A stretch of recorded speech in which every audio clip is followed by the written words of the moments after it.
the biggest diplomatic event of the year for China. The G20 Summit is now only a week away, and we'll bring you special coverage of the event starting from today. We have the latest from our studio in the host city Hangzhou in East China.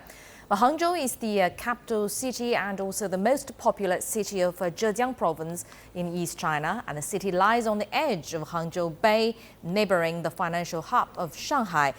The G20 is an international forum that groups leaders from 20 member nations, guest nations, and also international organizations such as the United Nations, WTO, IMF, and World Bank.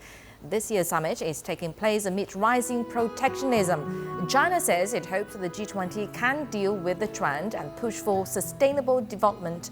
Siyue tells us more.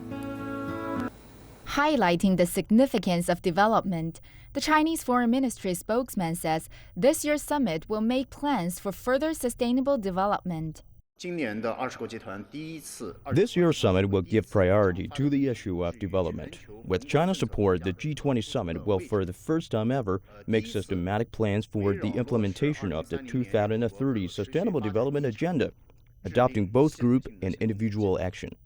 Lu Kang says he is confident that this year's G20 Summit in Hangzhou will inject renewed vigor into the world economic growth.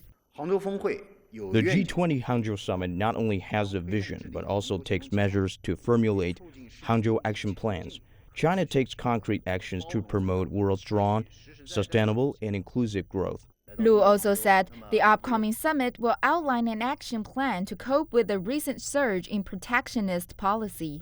He noted that a statement released after the G20 trade ministers meeting, the first of its kind in G20 history, said the world's 20 major economies hold a common and firm position on opposing trade protectionism. The G20 Summit in Hangzhou will continue to focus on strong international trade and investment. Under the premise of combating trade and investment protectionism, the summit will strive to increase mutual understanding and reach consensus, but effectively using WTO multilateral and bilateral economic communication mechanisms.